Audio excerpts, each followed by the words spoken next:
to infinity and beyond. This is me. This is how I win. Were you rushing or were you dragging? Answer! You're a wizard, Harry.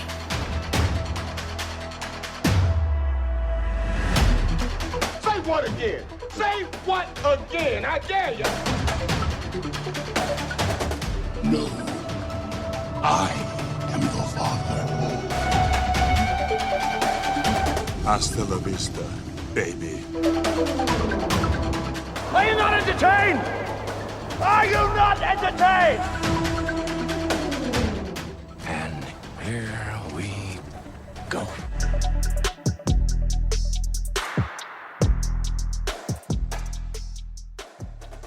Hello, everyone. Welcome back inside the film room. Zach Goins here with Johnny Sobchak. Johnny, my friend, it's been a minute, but we're back once again for another episode. How are you?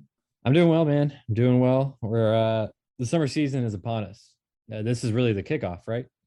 This past weekend is the first The blockbuster kickoff of the summer with big event, I would what say. we are breaking down. We're talking Doctor Strange and the Multiverse of Madness. You know, it's not summer unless there's a big Marvel movie to kick things off, like you were saying, Johnny. So that is indeed what's going down today.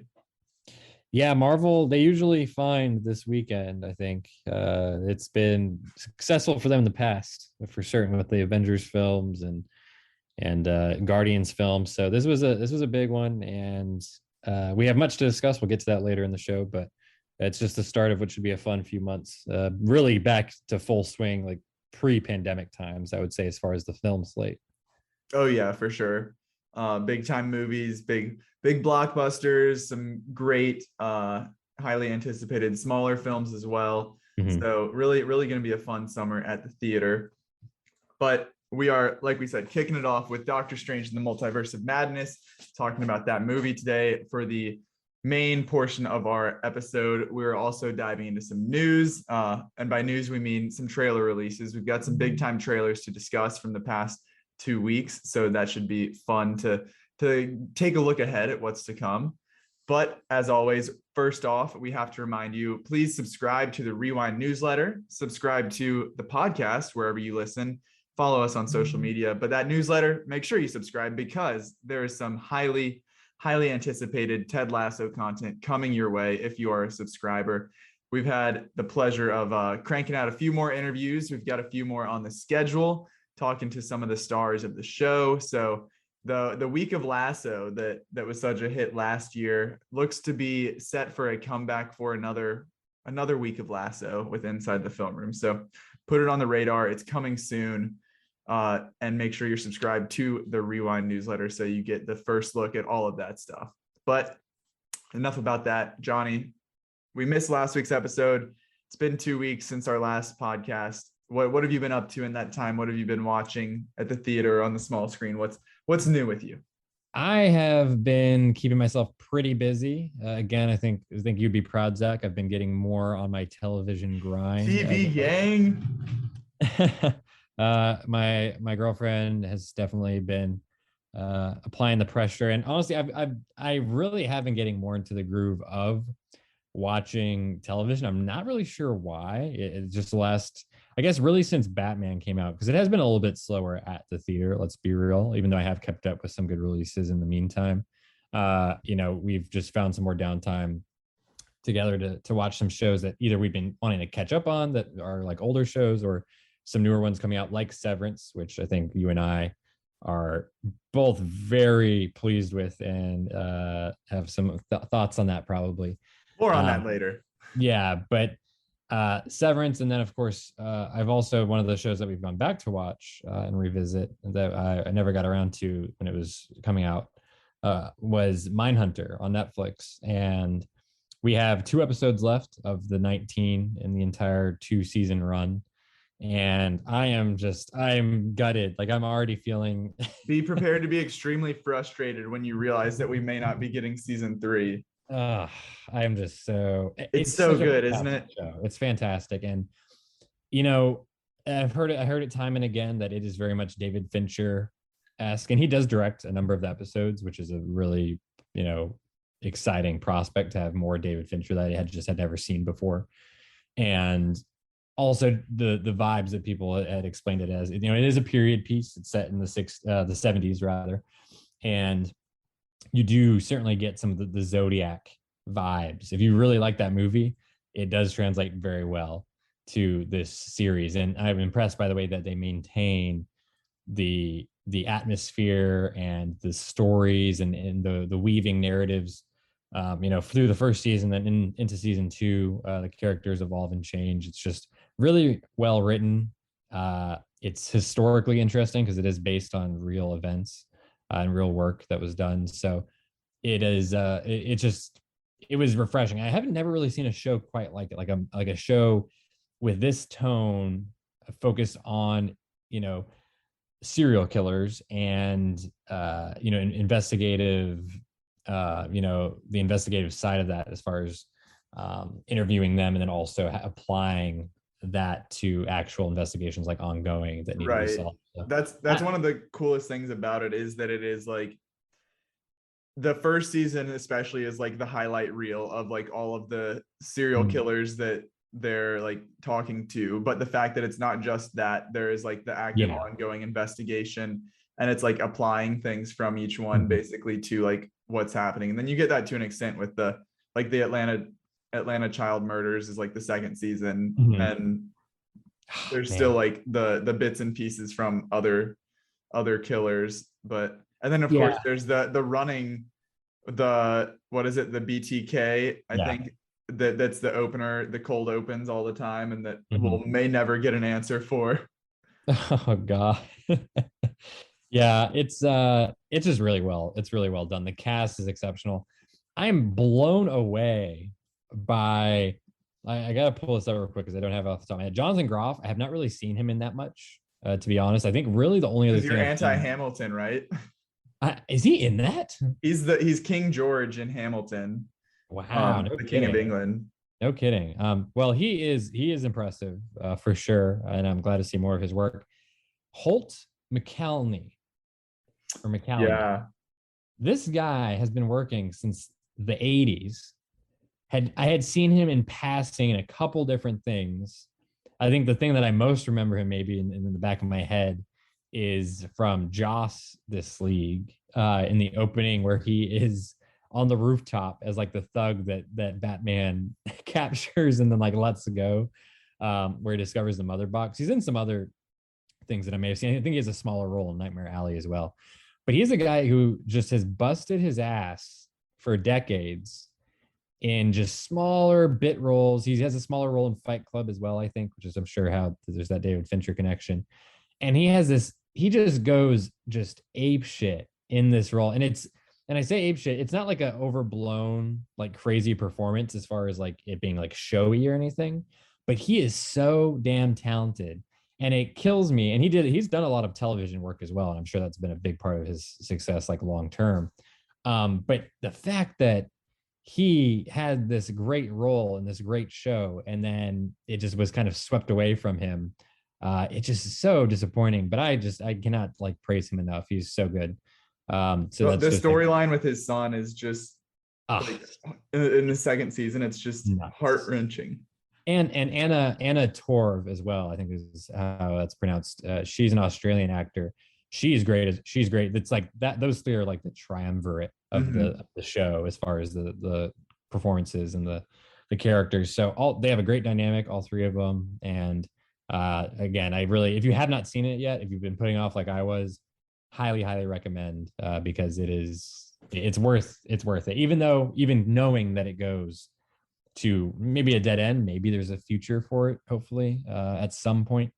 Just getting those first 19 episodes, there's still a lot to enjoy and appreciate. So I would while we're shouting the actors out, also one of the things that sticks with you is Cameron Britton, who plays Ed Kemper. God, dude, he was nominated for an Emmy for guest star in a series, and it's very well deserved, because if you watch I feel like with these things, a lot of the times it's like you see the dramatization and then Yeah. you like go and look it up. And like these two, everybody is very on point, but these two in particular are like inseparable. The way that he channels Ed Kemper is so good. It's yeah. Thank you for pointing out because yeah, he is unbelievable. And he just plays it to perfection. And yes, the resemblance is uncanny. His performance is superb.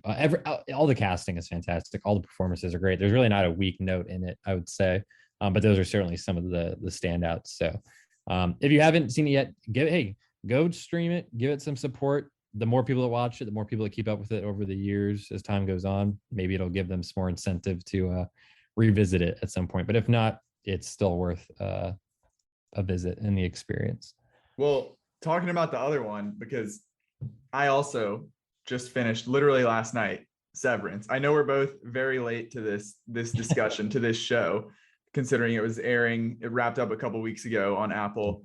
But what a finale, what a show. Oh, I don't want to, since this is way more new than Mindhunter, so I don't want to go into spoilers or anything and ruin it for anyone. But I was very like, not, I guess the first couple episodes, like I watched it and I was like, I had heard so much like about how fantastic it was. And I was like, okay, I like it. We'll see. Like I was kind of lukewarm on it. And then like probably like mid-season, maybe like after the it's nine episodes. So like maybe after like the third or fourth, it just like flipped and went absolutely nuts. And the last two in particular, and especially the last one, like that finale episode, it felt like it was like 15 minutes long. Like it ends and you're like, wait, that's it? How is that it? This just started. And I don't know if you felt the same way, but it was just Adam Scott, Ben Stiller directing this, so much like craftsmanship in this, in addition to just being like a nuts story and like incredible performances. It's just like across the board fantastic. Yeah, I totally echo that. Ben Stiller, this show, he's directed before. I saw The Secret Life of Walter Mitty in theaters. Walter Mitty Hive. He may be at this point. I always liked him as a actor. He's like an actor that I've known since I was a kid. Along Came Polly, Meet the Parents, Meet the Fockers, Night at the Museum. Night at the Museum, of course. He may be a better director than he is an actor. That's how good he is at directing in this show, if nothing else. And he has other projects you can look at. But he is just, some of the best television directing I've ever seen, without a doubt. As you said, the production quality is outstanding. Some of the best production design, just the visual elements. And it's not a show that is like, it's not a Game of Thrones or a Westworld or Stranger Things. We have a lot of like effects necessarily, or like very overt effects, or like very easy things to visualize, like a Marvel show maybe, or a Star Wars show as well. It is a very low key in a lot of ways, office set in a lot of ways, series. And it is just the way that they craft the images, the compositions, the colors they use, the lenses and everything else. It is really inventive, and the performances are on the same level as far as what the technical elements are bringing to the table. Because Adam Scott as the lead, haven't seen him in a whole lot, honestly. I always remember him from comedies. Step Brothers as the douchebag. Parks and Rec. I've never gotten around to Parks and Rec, so that's what most people will know him from. And I think that kind of serves probably this show well, I would imagine, if you've seen that, because it's kind of subversive in a lot of ways. But he is really excellent playing. A lot of these actors are playing, without getting into spoilers, it's very nuanced what they're doing, and there's a lot of dynamic to what they're doing with their performance. And so that is really impressive. And it's not just him, like I said, across the board, similar to Mindhunter. It's John Turturro is fantastic, Christopher Walken. I'm trying to remember all the names, because there are some newcomers or like people that I was not familiar with before the show, who also really bring it. And that includes, and I'm wondering how the Emmys, Golden Globes, things like that, they have so many, with the television side of things, they have so many excellent like performances to work with. Britt Lower plays Helly in the show. She is very good. like she deserves to be in conversation for awards. Tramel Tillman as well. Chilling, hilarious. He does it all. And just like I said, Patricia Arquette, another great example. Oh my goodness. Her voice, the way she speaks is just so frustrating. Uh, Mark, it's Mark, have you done this yet? it's crazy. It's just so many nuances to everything. It just, that's what keeps you interested. And for me, it is a bit of a slow burn, but for me, I was so engaged and on board. The first episode is one of the best first episodes of any show I've seen. I think a lot of shows, they may nail the first episode and then maybe they lose their way along the rest of the season, or maybe into the subsequent seasons. If this first season is any indication, I think from beginning to end, episode 1 through episode 9, they crushed it. I thought it was paced really well. The revelations that are kind of, sprinkled throughout were very well done.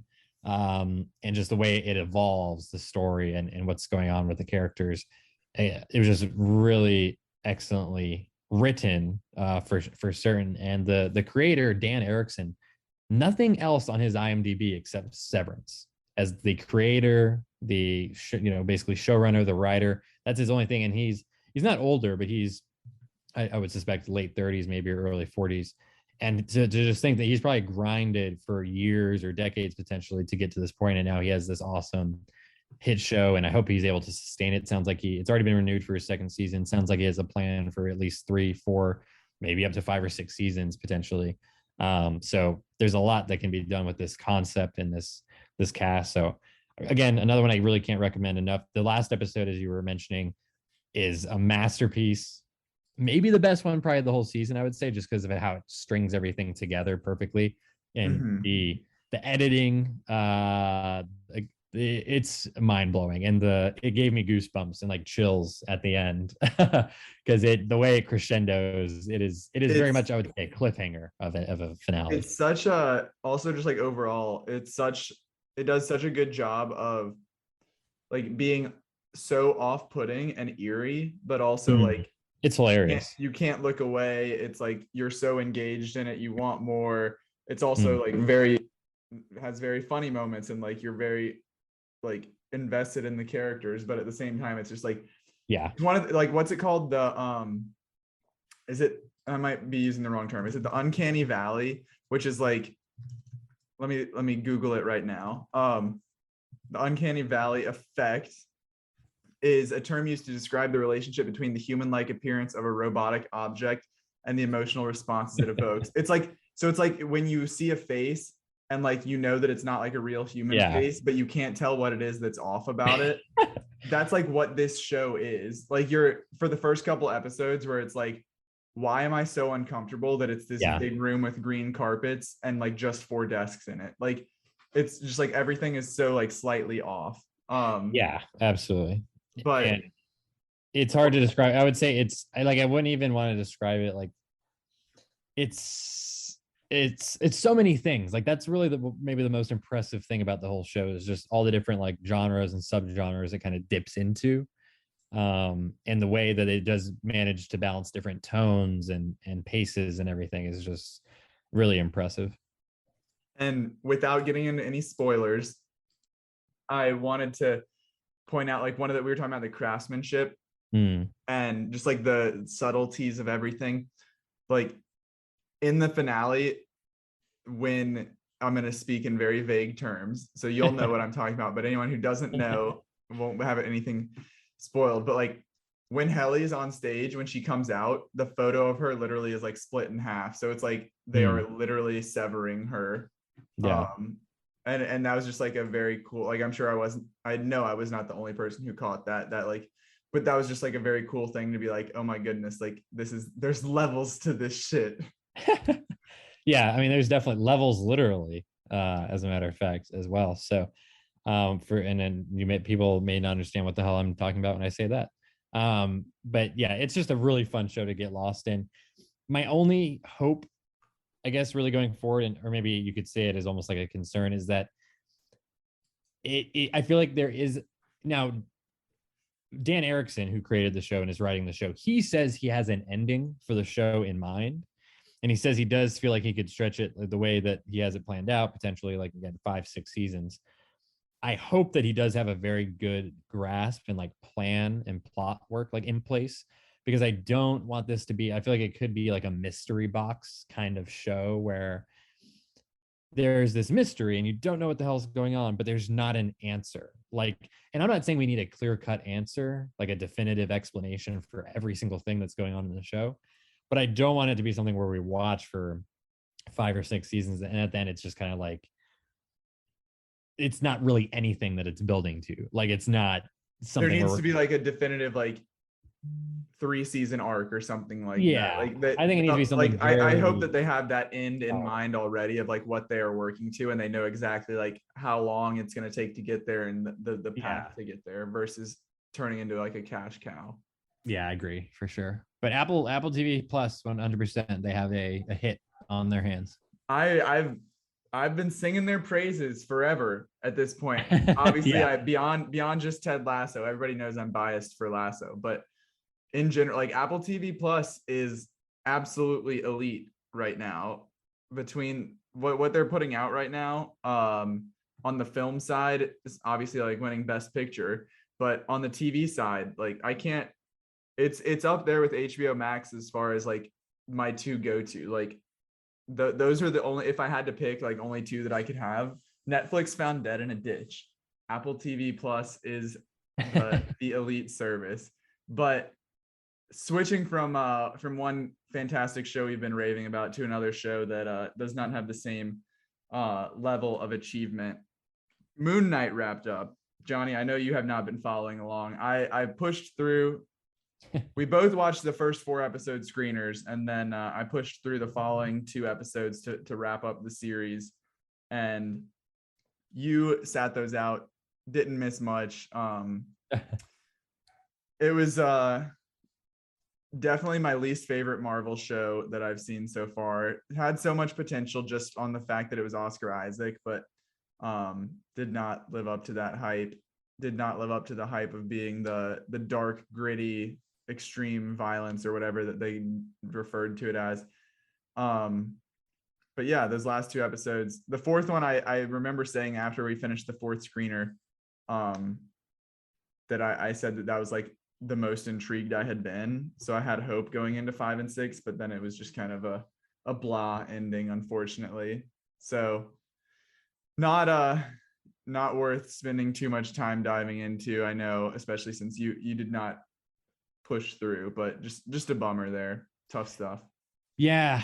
Just to add on to that real quick, you're right. I did watch the first 4 when we had that ability to like binge them kind of pre-episode 1, just because I had nothing else better to do, and I was just curious to see if it would really hook me or not.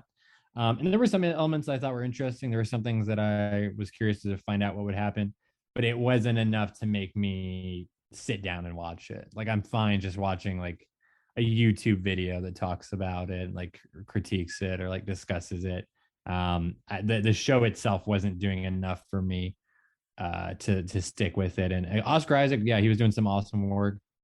There were other elements that I appreciated, but overall it did fall flat for me. And that seems to be a running theme with these Disney Plus shows and the Marvel shows in particular. I still haven't given Hawkeye a chance. I probably should. My favorite one. That's my favorite one. I've heard that. Falcon Winter Soldier, I thought came off to a strong start and then ended up very poorly. WandaVision, kind of the same way. And then Loki was the only one that I really felt strongly about, like beginning 10. What If I didn't even bother because I just heard so many mixed things about it. So I don't know what to think about them going forward. We don't have to get into all that right now, but it is a very interesting, especially with what we're about to talk about today with Doctor Strange and Multiverse of Madness. Shaky knees over at Marvel Studios as far as the creative side of things. I'm gonna be very curious going forward to see what, not only with Moon Knight, but in general on Disney Plus and theatrically.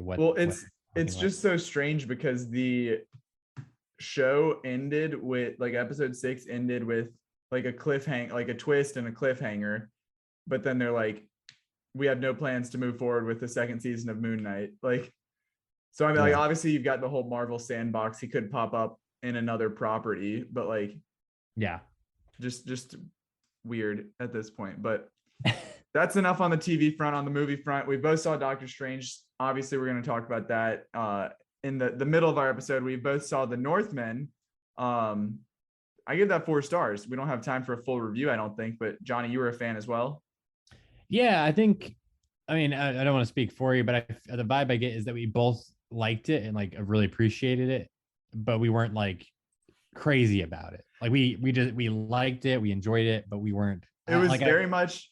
I mean, I had kind of had a warning. I don't remember if it was you or Jake, because I saw it like a week later after its release. Yeah. But it was like the verdict was it's not what we expected, because like you see the trailer, you think like this big Viking epic of like just Vikings doing Viking shit for an hour and a half or however long. Yeah, that's like true. Pillaging and plundering.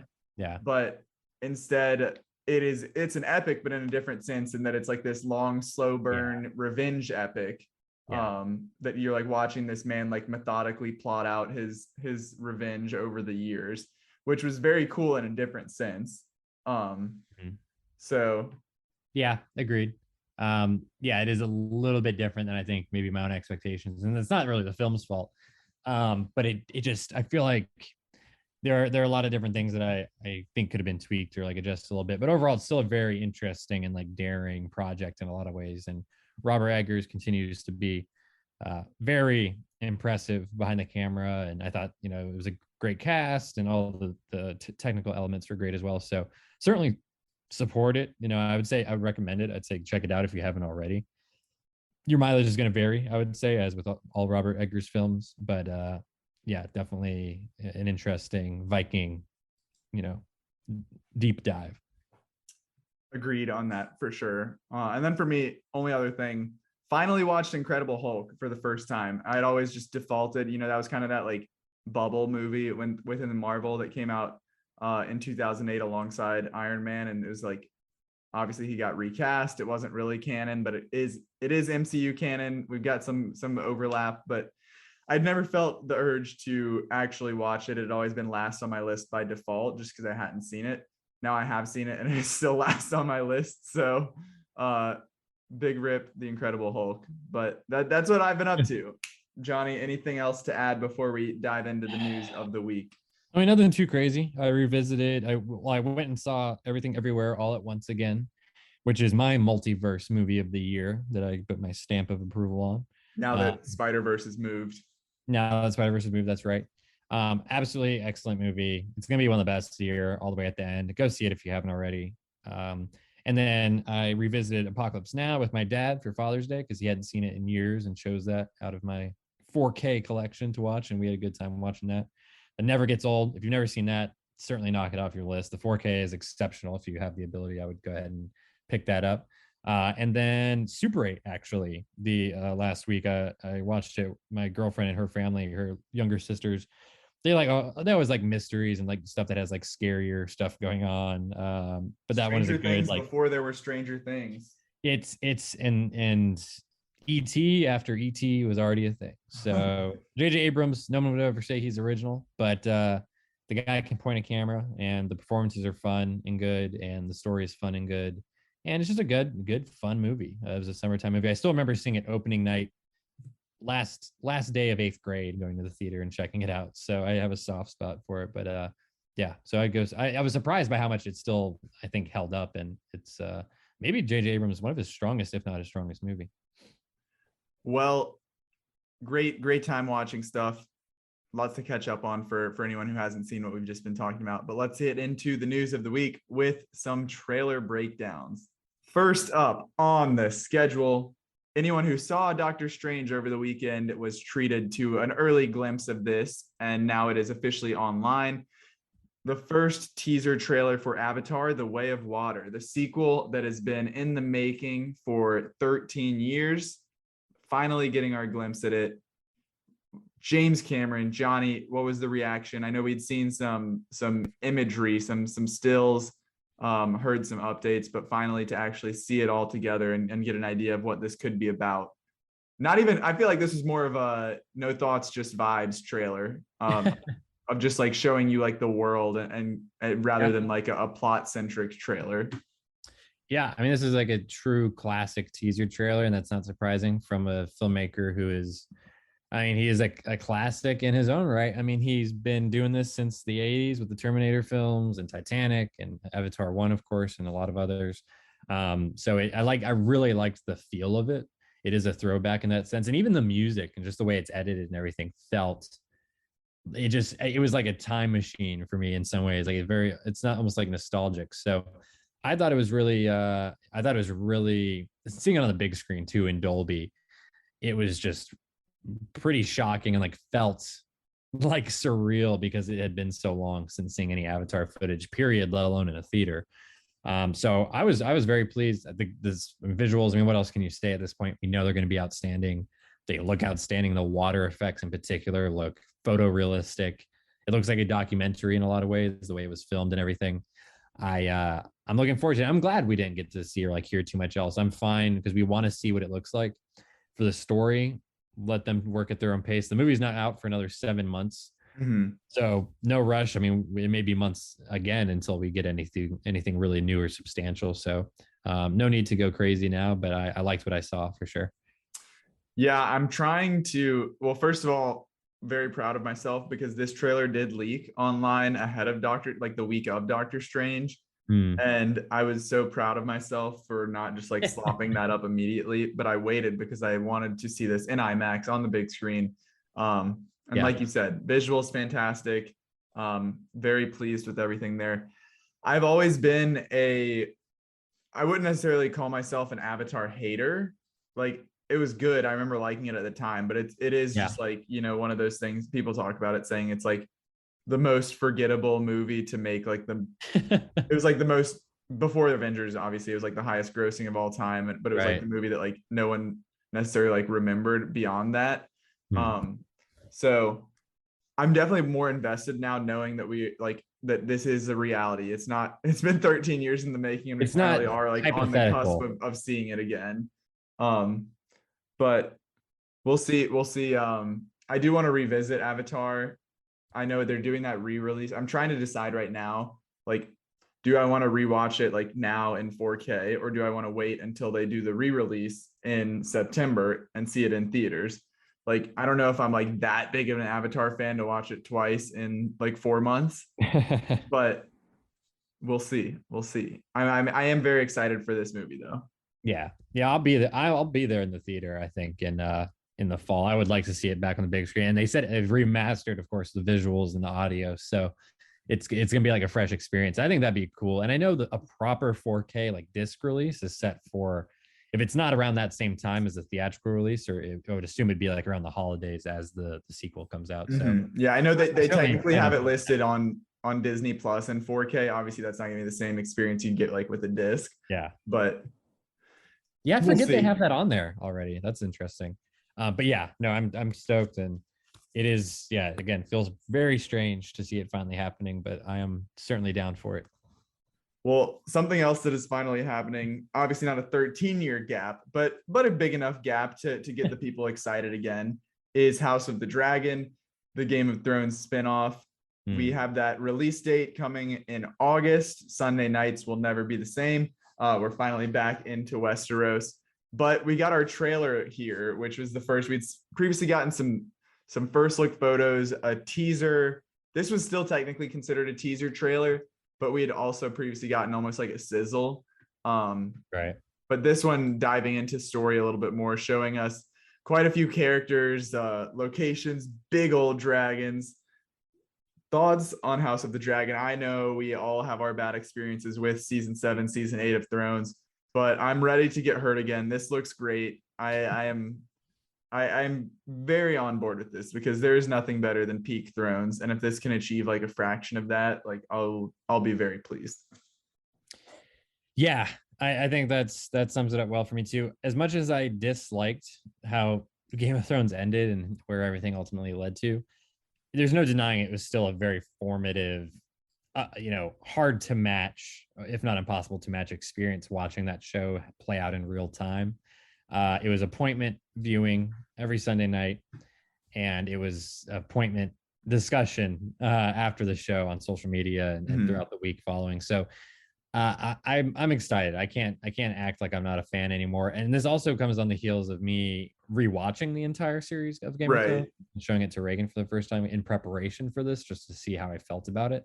And I was kind of shocked by how much I still loved it and still appreciate it. And even in some ways appreciated or was less mad, of course, about years removed now for season 8 and season 7. And just it's still not on the same level. It's still not good like it should be, but it's what it is. And I hope that this show, different showrunners, different writers, there's better, there's solid material there from George R. R. Martin and others. So I'm not too nervous about it. HBO, they rarely miss, if ever. So I have all the faith that this is going to be a appointment viewing series once again, and something that I'll be looking forward to discussing and people getting back on board with this world.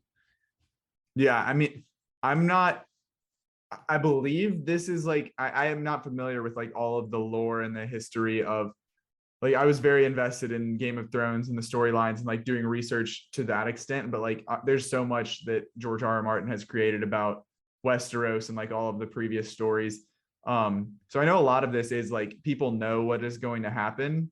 But I'm curious how much, this is going to be adaptation versus like adding in new stuff. Because I know that was obviously where Thrones ran into the problem of like first 6 seasons they were adapting, and then 7 and 8 they hadn't finished the books, so they had to come up with a new ending. So I don't know how much of this will be like, concrete straight from the page to the screen, but either way, I don't know it, so I'm going to be very surprised by everything that happens. So that's very exciting for me.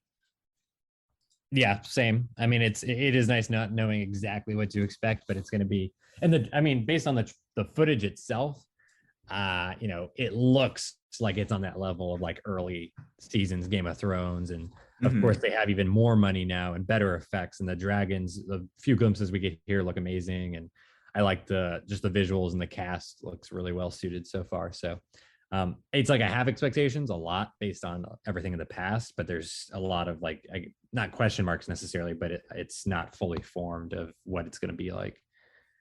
Right. Well, you would think that it would be hard to top an Avatar sequel and a Game of Thrones sequel as far as like excitement.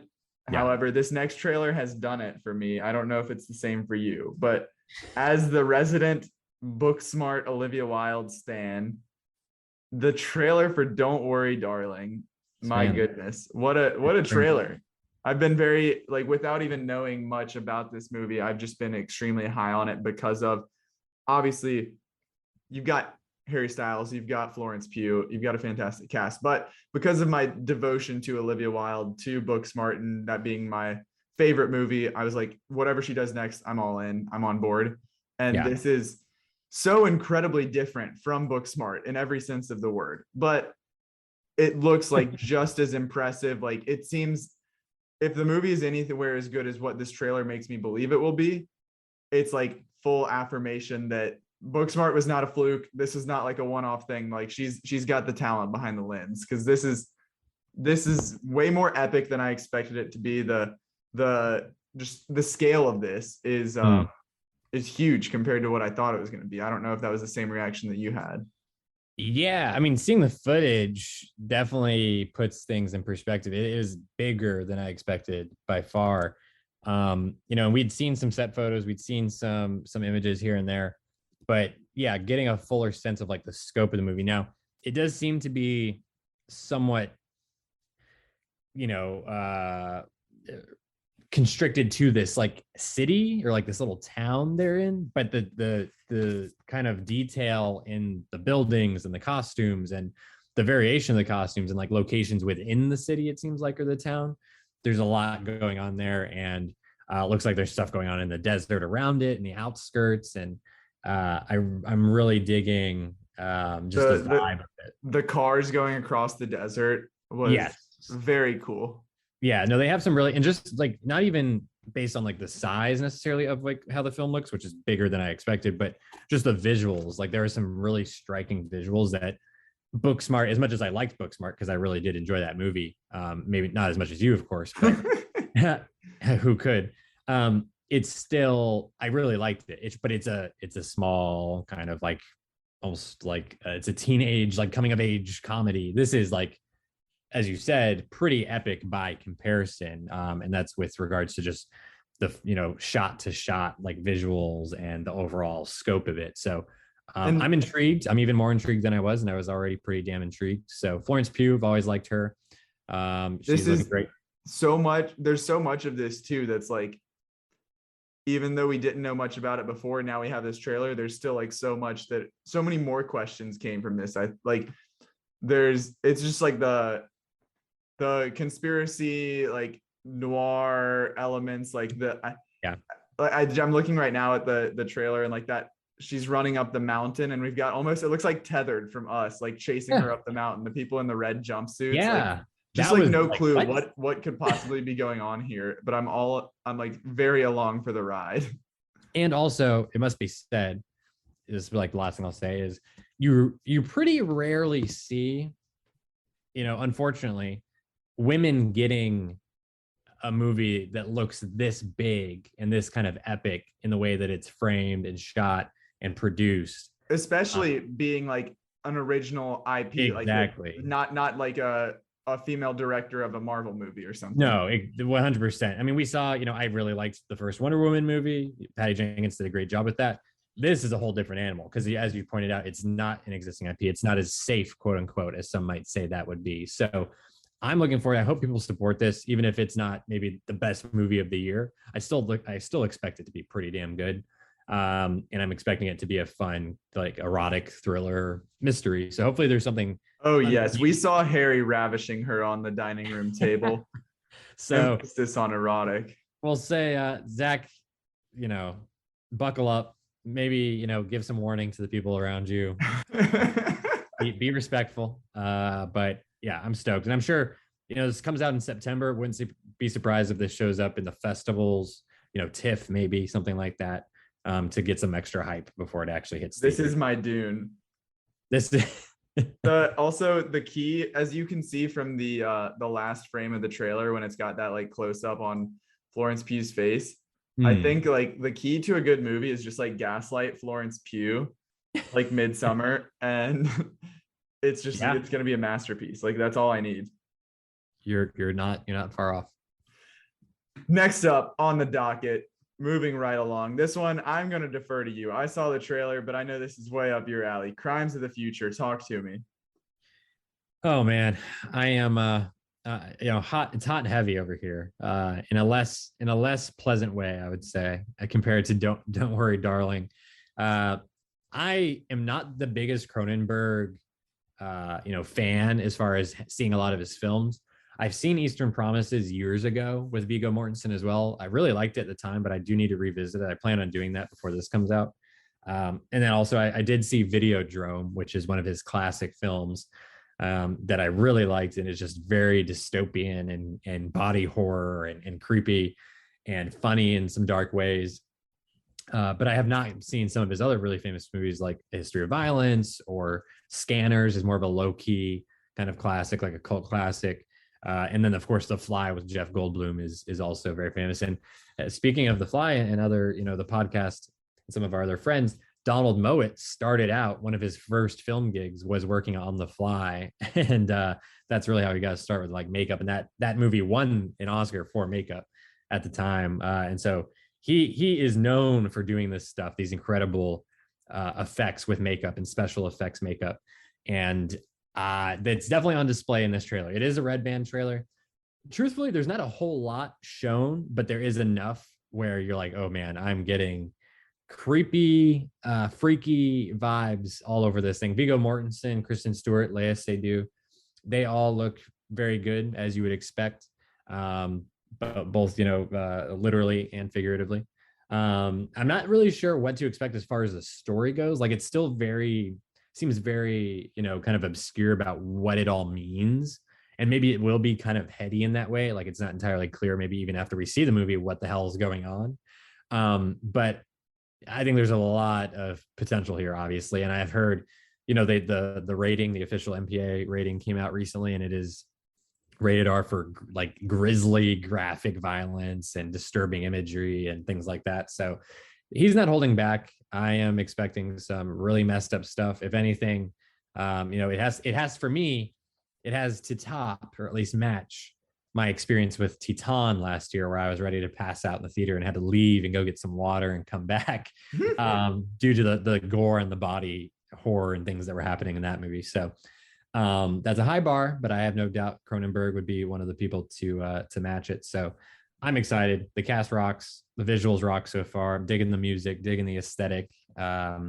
It's there are some familiarities as far as the visuals, but there's stuff that seems new and something that I haven't really seen before. So I'm 100%, and it comes out next month, so we do not have to wait very long. It premieres at Cannes later this month, and then it's going to theaters. So hopefully it'll be fairly wide and people will be able to go out and see it and support it. You know, I can't say this one is for me. I'm not sure. Trailer, we'll see. I watched it, but I don't know, man. This was the surgery. Surgery is the new sex. A lot of not necessarily gore, but just definitely disturbing stuff. And I'm sure there was plenty more than what they showed in the trailer. So I feel like I may be sitting this one out. We'll see. We'll see what happens here. That's all right. I'll be here to report. Yeah, Johnny, you can report back if I end up bailing. But that's all we have for the trailers, the news of the week. Time to get down to business. Doctor Strange and the Multiverse of Madness. So this is the 28th installment in the MCU, the second Doctor Strange film. He's been in quite a few, but this is the second that is a Doctor Strange movie. We got Benedict Cumberbatch, of course, Elizabeth Olsen coming from WandaVision, Chiwetel Ejiofor, Rachel McAdams, Benedict Wong, Xochitl Gomez adding in as a new character, America Chavez. Solid cast, lots of we say it's a standalone Doctor Strange movie, but there's no such thing in the MCU anymore as a standalone movie because we've got multiple characters sharing the spotlight, but it is a Doctor Strange movie. Currently, Rotten Tomatoes, 75% critic score, 87% audience score, so high on both ends. But this was the B+, correct me if I'm wrong, B+ cinema score, which is the second lowest in the MCU. Only two Eternals, right? It's funny that coming into Phase 4, the lowest they'd ever gotten in the MCU with cinema score was a B+ with the first Thor movie. And then now in the last few months, they've gotten a B+ with this one, and then they got the B with Eternals, which is the lowest, as you said, to date. So Phase 4, like I said earlier in the podcast, I think that it's getting a little dicey. I'm not so sure. And again, cinema score, for people not familiar, it's basically as people come out of the theater across the country, they do a survey, right? With people fresh out, and they say, what did you think? What would you grade it based on your experience? And that is, anything below an A- usually for like a 4-quadrant like blockbuster is could be negative as far as word of mouth. So especially for a Marvel movie and MCU, the fact that they have had such an outstanding run with that, and Rotten Tomatoes in general, I think as well, they are like the standard. So that is interesting, and I think we'll be talking about it, of course, in detail here. But I certainly have some mixed feelings, and I was not the only one, obviously. Well, my score here, relatively high. I'd say I was a 74 out of 100. This was like a solid 3.5 stars for me. So pretty on par with the critics, a little lower than the audience. I liked it a good bit. It definitely had its issues as far as some of the plot goes, but it was a lot of fun. A lot of that due to Sam Raimi's directing, the flair, the artistic elements that he was able to bring in that kind of broke out from the typical MCU mold. There was obviously still elements of that, but it was a good bit of fun, and I liked the story. Some of the elements and how it got to different places had issues, but overall I liked just seeing everything that they did with the multiverses, with the different timelines, and how everything came together. So relatively positive on my end. Not my favorite. It's fairly middle of the pack as far as MCU movies as a whole. But I enjoyed my time at the theater. So solid marks from me. Johnny, do you have a score for this? Yeah, I'd probably say like maybe a 60, 65, maybe like a solid drop down from where you're at. But still like I guess in that 3 out of 5 ish range. The more I think about it, the less I like it. And that's not a good sign usually. And that goes the other way as well. With movies I love or I think that are great, the more I think about them, the more I love them or the more I want to watch them again. I really have no desire to watch this again anytime soon, unfortunately. So bit of a disappointment on my end, and we're going to get to more reasons why on that in a minute. I'm curious. I likely will be seeing this again because I saw it by myself, and Rebecca also likes the Marvel movies, so she has not seen it.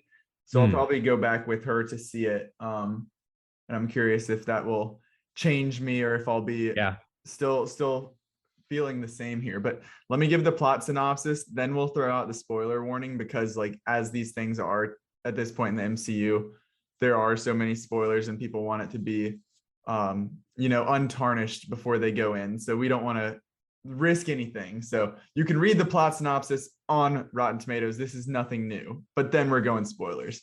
So in Marvel Studios' Doctor Strange in the Multiverse of Madness, the MCU unlocks the multiverse and pushes its boundaries further than ever before. Journey into the unknown with Doctor Strange, who with the help of mystical allies, both old and new, traverses the mind-bending and dangerous alternate realities of the multiverse to confront a mysterious new adversary. Spoiler warning, you have been warned. Here we go. So Johnny, overall, we touched on the scores, we touched on some of the reasoning.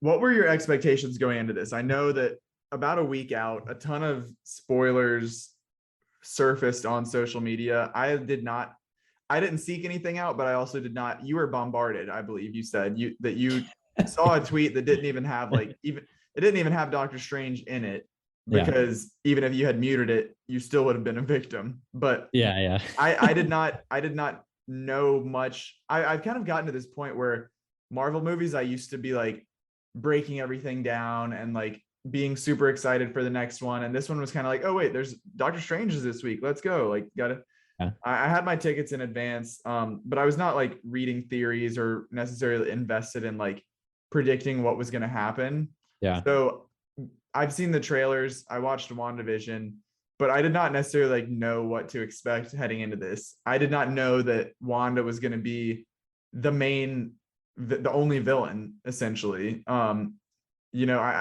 Maybe I missed that in the trailer. I wasn't like obsessing over the trailer, so I probably like watched it once when it came out and then didn't revisit it. But I was kind of like thrown for a loop when that was the case. But expectations for you post WandaVision heading into it, any spoilers, or what was the experience for you like there? Yeah, so as you point out, yes, I did have some things spoiled, even though I did suspect them or had heard tell of them like months ago or like last year. The tweet I was referencing was one that it was just talking about John Krasinski and Reed Richards and Mr. Fantastic, and that was all that was really in it. And they were talking about, well, blah blah blah, is this? And I was like, well, I guess that's real. That's a thing that's happening. And that was where I was like, okay, I'm gonna try to be a little bit more careful. But that's the thing with this movie is I feel like we saw and heard so much. I mean, I'll be curious to see if you agree with me on this.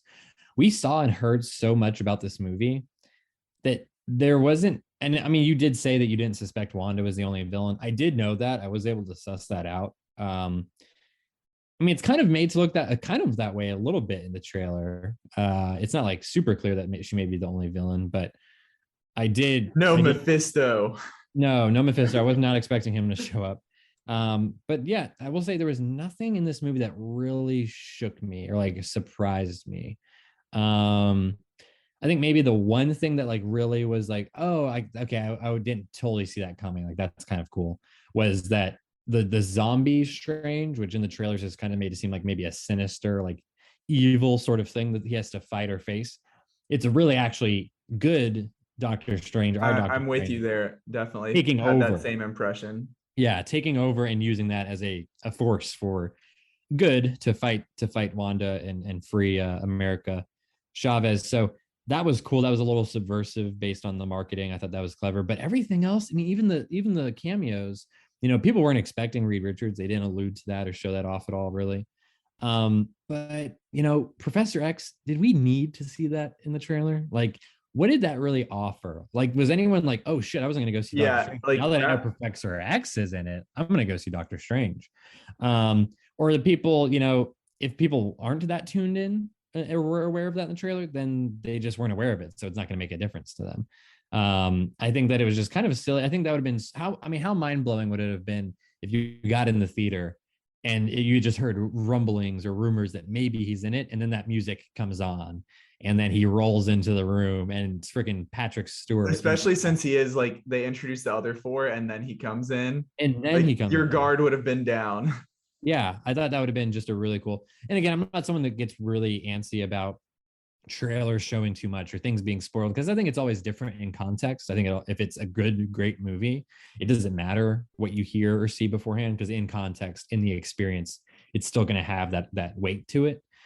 For this, and again, it's just my feelings about the movie. This movie was not good enough where I felt like it still had weight. Like when he came into the room, Professor X in particular, I felt like nothing really. Like I was just like, oh, it's Patrick Stewart. He's doing Professor X again, I guess.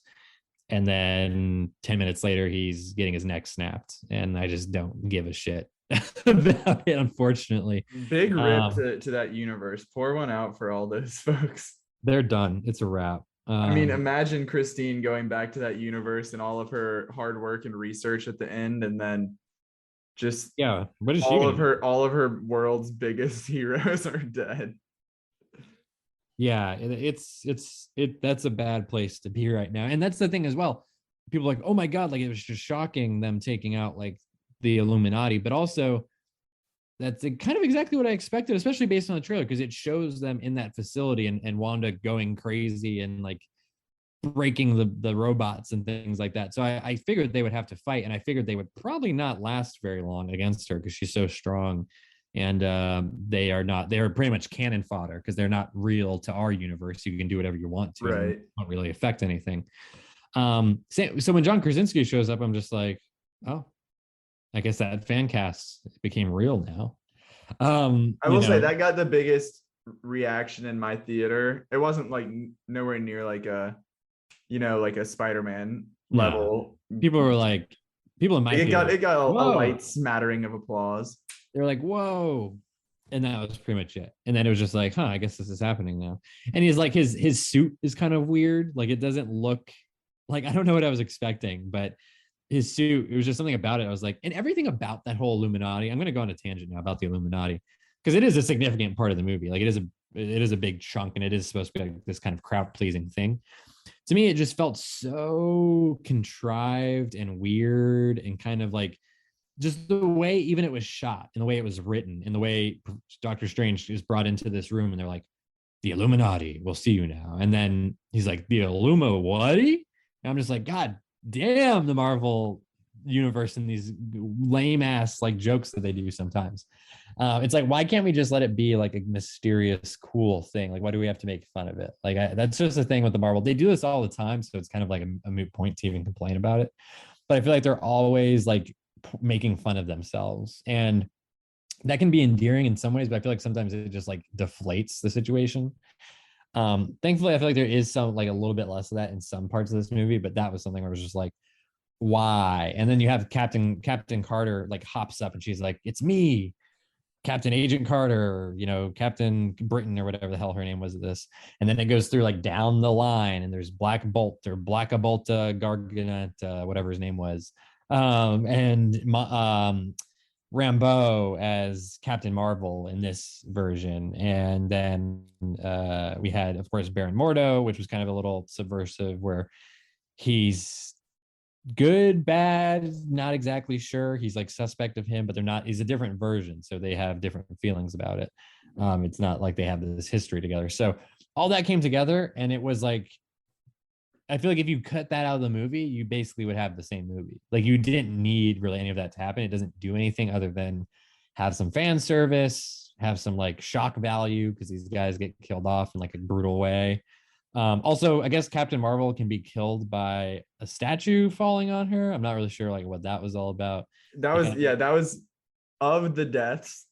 that was so lame. I will say, like, this, I'm not as anti all of this as you seem to be. Like, I mean, I was like, oh yeah, that's, I wasn't gonna like think twice about it. I was like, that's fun, yeah, like good, like cool. Like, I like this idea of like the TV show What If, like, you know, seeing the alternate realities. Yeah.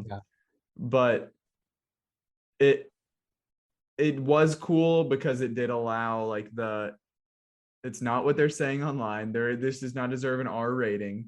No, definitely not. But it was like definitely compared to what we have seen in the MCU, what we're used to. Seeing Captain Carter get sliced in half, seeing Reed Richards get shredded, seeing, you know, all of these kind of literally a brain aneurysm or whatever that happened in Black Bolt. Like this stuff was like nuts compared to what we've seen. So it was cool to see Sam Raimi like play with that, and also see Wanda embrace the Scarlet Witch, and like the way that she's like literally like it looked like she was straight out of The Ring, you know, like with blood all over her and her hair wet, like hobbling down the hallway. Like I thought that was Samara had just climbed out of the TV and was coming to kill me. Like it was cool to like incorporate that in the way that this had been billed as like a horror movie, as something that, you know, was not just the typical Marvel formula. Yeah. I mean, that's fair. There are parts of it I did like. I mean, Sam Raimi, I do really like him as a creator. He did some really fun stuff in this movie where he did change up the Marvel formula to some degree, visually, tonally.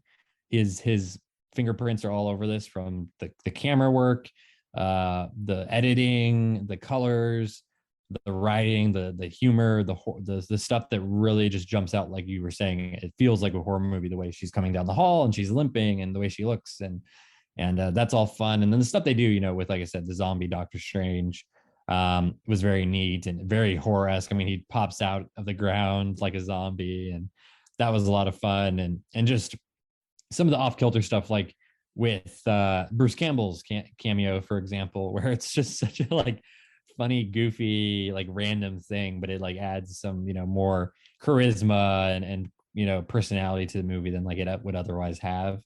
I appreciate that. And it's pretty earnest. Like they're always going to be earnest. The Spider-Man 3 to Spider-Man 1, the original, like those movies, that trilogy, that's the same kind of tone. This is different. It's still, while it is different from the regular Marvel movies that have like that kind of template, it still fits into the MCU. Like it's not completely devoid of like the feeling you're watching a Marvel movie. There are elements that are different, but it is still enough similar where I feel like maybe people are put off by Sam Raimi's elements of it, but I think mostly people are gonna be like, well, that was a Marvel movie and I liked it, I enjoyed it, but it just, there are the story and the way the characters handled can be really messy and like not super satisfying or like clear at times. I think that's the reason, like that cinema score we were talking about, for example, I could see why this could be compared like experience wise to something like Eternals, which people might like that movie, they might enjoy that movie or think it's great, but that doesn't really all come together, I feel. And I feel similarly about this one. I'm making this up as I go, so it might not completely make sense, but it's kind of like how like there is that distinction of with The Dark Knight being like a movie first and a comic book movie second. Like this is like, if you were to say that this is a horror movie, it's not. It's like this is a Marvel movie first and a horror movie second, versus being like a horror movie first that happens to be in the Marvel universe. Yeah, I totally agree with that. That's a great point. So what Zach said. Well, before we wrap up, I do want to touch on like some of the plot stuff, because I know that is like an issue. Like some of it worked, some of it didn't. For me, I watched WandaVision once. I watched it like when it aired, haven't revisited it since, haven't thought much about it since. But to the best of my knowledge, we had this sort of, I know it ends on that stinger of her with the Darkhold, like in this cabin reading and studying. But to my knowledge, like she has this like redemptive arc, correct? Like I'm not making that, like she seems to like come back around. And then now I know I've seen people like discuss this online, that like now it's like back to, just being a villain again. Mhm. Did that impact you? Did you care at all enough to like be impacted by that? It's amazing to me that people are hyping up Scarlet Witch so much. And like Elizabeth Olsen, she does her job well. She does like what she can with the I like writing. Elizabeth Olsen, and I like the character is definitely like awesome powers, like very Yeah. strong, like cool The stuff. conceptually, the character is very cool. Like the powers, where she originates from, etc.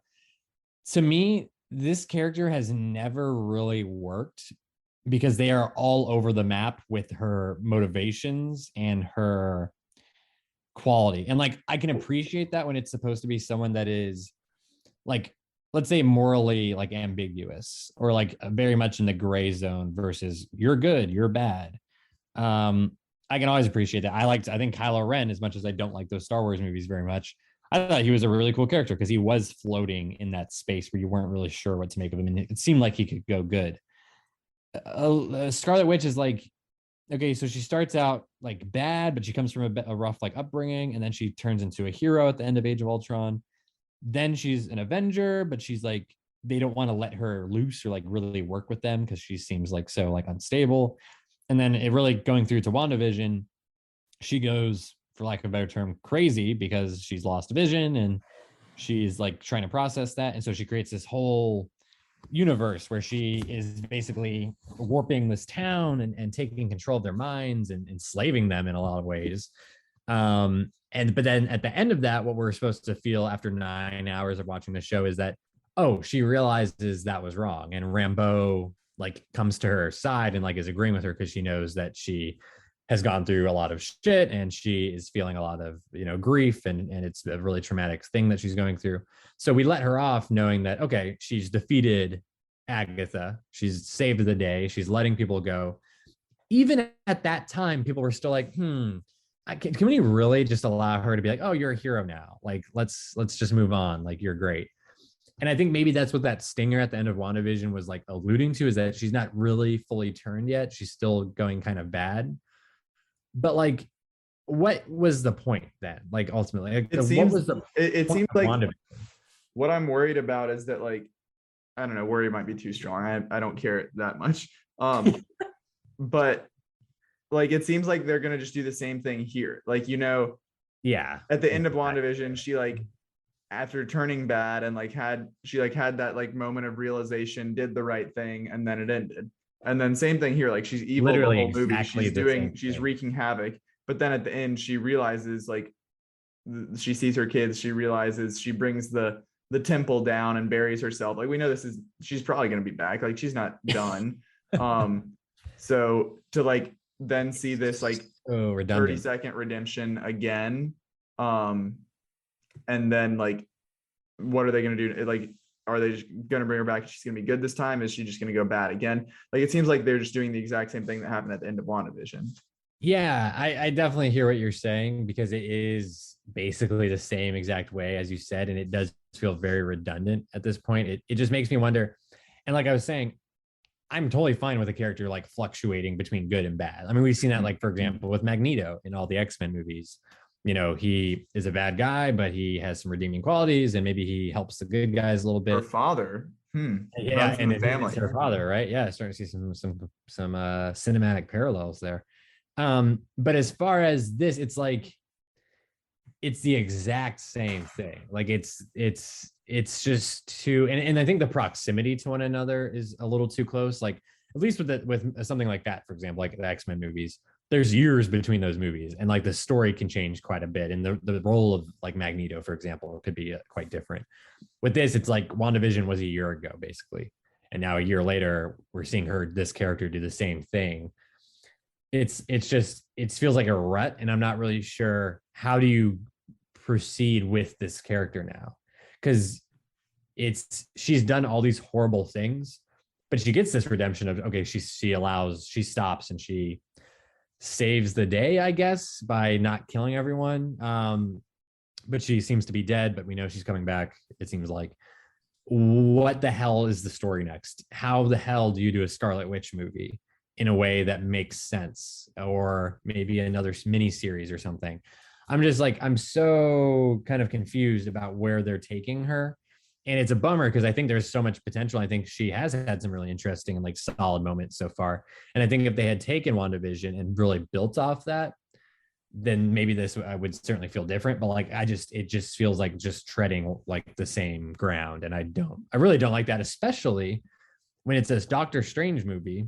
And getting to one of my other issues, I feel like Doctor Strange doesn't really do a whole lot in this movie. Like he's really, to me, and maybe you'll disagree, he's like a bystander in a lot of ways. Things are just happening to him. And, you know, in the beginning, we start off, it's pretty focused on him. He stops the squid monster with the help of Wong, which is great. And then meets America Chavez, and then they go together. He's kind of loading up back at the temple, and they're all defending it. And Wanda shows up, and they're just getting their asses kicked, and everyone's getting killed. And then she gets in, and Benedict Cumberbatch's Doctor Strange, you know, he and America Chavez get pulled out to another dimension. They're walking around, and he's like very confused. He doesn't really know what's going on. It's almost like a fish out of water in some ways, because he keeps showing up in these universes that he doesn't know how to handle it, which you think as a master of the mystic arts who like sees all these different outcomes and possibilities in the future and things that he would have a little bit more like, I don't know, like awareness of like the potential of different worlds. Like he just seems kind of not dumb, but he just seems like almost like naive, or like, you know, he's been doing this for a while. So like, I know he got dusted, but like it's been some time before and after that where he was working as Doctor Strange and like the Sorcerer Supreme. So I'm not like, it just felt like very weak. And like, I think as a Doctor Strange movie, I think the first movie is a lot stronger because you really get the full origin story. You get he has a great arc in that movie, going from such an arrogant ass as a doctor to someone who's been humbled, and he comes across these great powers that he's so skeptical of. I thought that was, in retrospect, I think that's really great compared to this, where he is just so static. And I know, again, you have to accommodate Scarlet Witch. I mean, you don't have to, you're writing the script, but in this sense, you do have to accommodate her. And America Chavez is a new character, and Wong is doing his thing, which is great. But he just feels like such a like ride along passenger in something that is supposed to be, I said this in the group chat, I thought this could have been like a Winter Soldier level jump in quality. I like the first Avenger. Winter Soldier, I think, is miles better, and I think that's an excellent Captain America movie.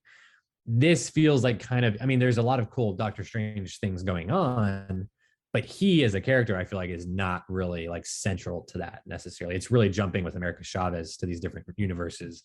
Scarlet Witch tearing up stuff along the way. She gets her powers highlighted really well. Chavez does as well. Doctor Strange gets that just a little bit more like at the end, where I guess he works and like pulls some stuff together. But yeah, I don't know. That bothered me as well. It just feels like it's all over the place. And I think that is maybe my biggest complaint, is just Scarlet Witch's story seems like a mess. Doctor Strange's story seems kind of like a mess, but in like a different way, where it's more stagnant. And Scarlet Witch is just kind of like running in place. It just never really meshed together for me. And that's why I went like, I don't really think I could recommend this movie, especially this is one of the first Marvel movies. I mean, we're seeing that a little bit more as we got towards like the end of the Infinity Saga, for example. But this is like one of the major ones where I feel like if you've not seen every single other thing, like 100%. You have to watch WandaVision, you have to watch Doctor Strange, you have to watch maybe some of the other films leading up to this. Like you are not going to have an idea what the hell is going on. Like you cannot watch this on its own and enjoy it. I mean, hell, I've seen all those other projects and I didn't even enjoy it. So I don't know, like that to me is interesting. And maybe that's where we're going with this franchise. Like that's where it's headed. I understand that there's a lot to juggle, but I feel like that, like it definitely reduces some of like the satisfaction and like enjoyment. I think. Three things here, if I can remember them all. First off, a short one. I saw a TikTok that was like, it basically is like kids 30 years from now, when they're told that they have to watch 27 movies to be able to understand Doctor. Like basically, it was like a very good point. It was funny, but it was a very good point. Age like milk. About like the aging of these movies, and like it's not going to be like a standalone movie that you watch like decades from now, but that these movies are like very set in time. Like I love these movies. I'm a big fan of like the franchise as a whole, but yeah, like it's not going to age well because of what you just talked about. Like this is the 28th movie. You have to have seen all the rest. And so when people are revisiting these, not in this era, in this moment, like they're not going to go through and watch all of those just to like watch a singular entry in the storyline. And like you said, this does not function without those other ones. Second point, I'm working backwards here.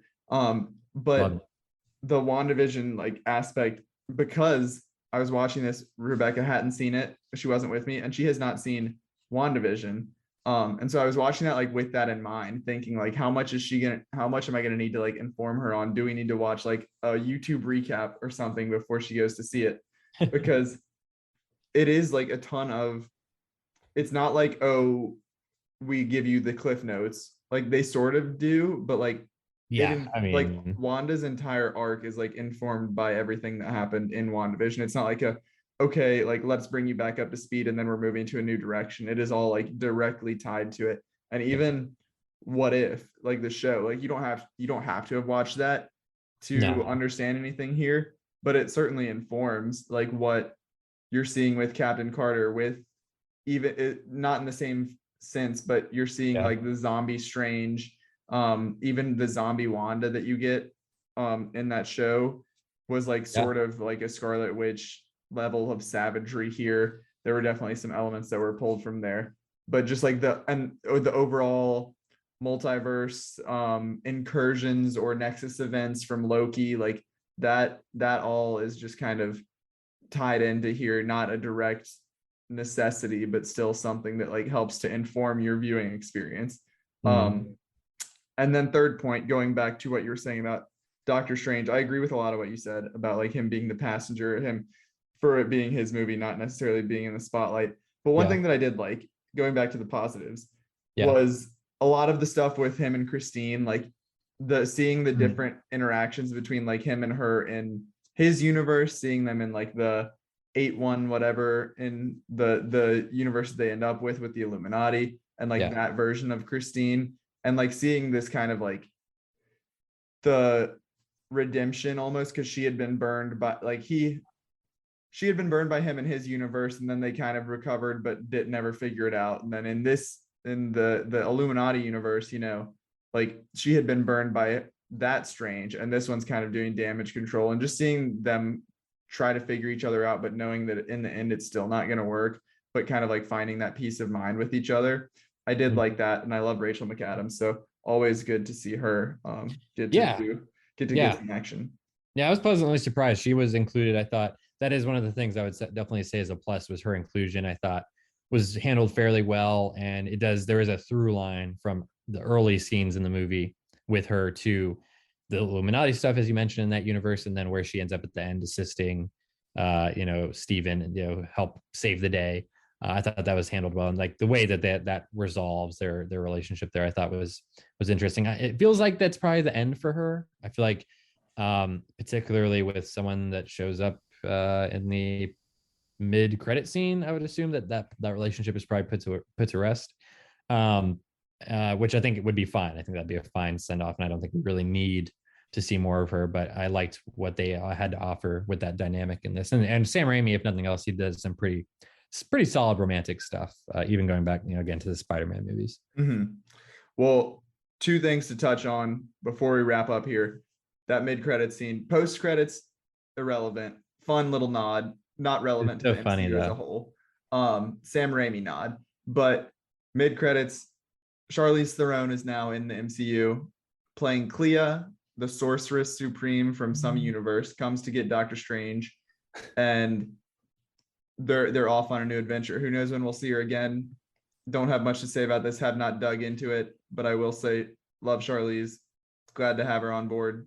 Fast and the Furious, Long Shot, Mad Max, great resume, iconic stuff, especially Fast and the Furious. I know you're a big fan. God.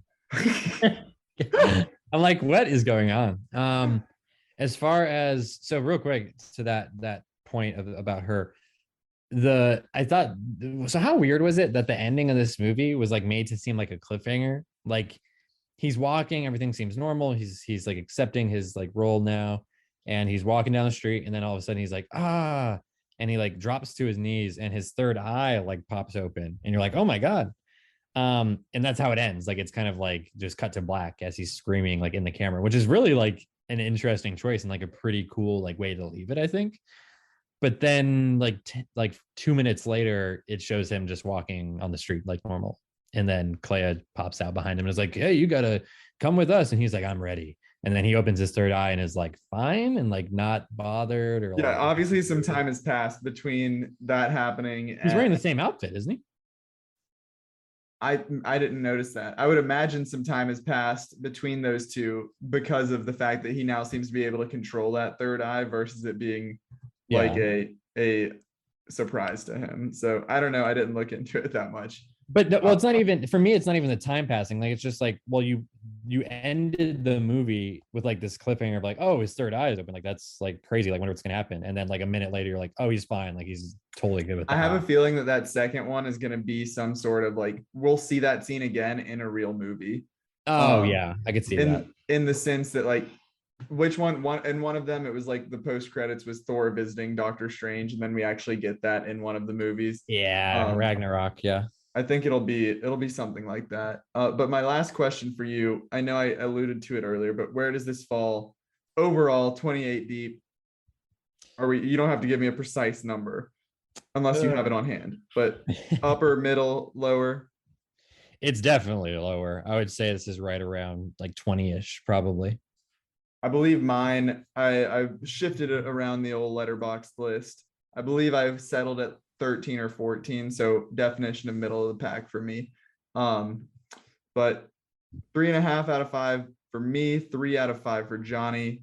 So go see it if you have seen everything else. If not, maybe steer clear. We'll see. But that is our episode today. Thank you all for tuning in and week out. We appreciate all of the support. Absolutely. Great to be back. Great to be discussing all these goodies with Zach. As always, thank you for listening. Thank you for tuning in. Please keep up with us. Summer movie season, as we were saying, is going to be a fun time. We'll be pretty active there. Follow on Twitter. Keep up with us. Instagram. Like us on Facebook. Subscribe on YouTube as well. Zach, as he said, is going to have some awesome content, interviews, and whatnot popping up on that channel. And all those social media accounts can be found at Inside Film Room. And while you are at it, be sure to subscribe, rate, and review wherever you get your podcasts. We're on Apple, Stitcher, Spotify, Google, Amazon, iHeartRadio, all of them. We are there. And be sure to subscribe to the Rewind newsletter so you can get everything delivered directly to your inbox. And until next time, we'll see you then.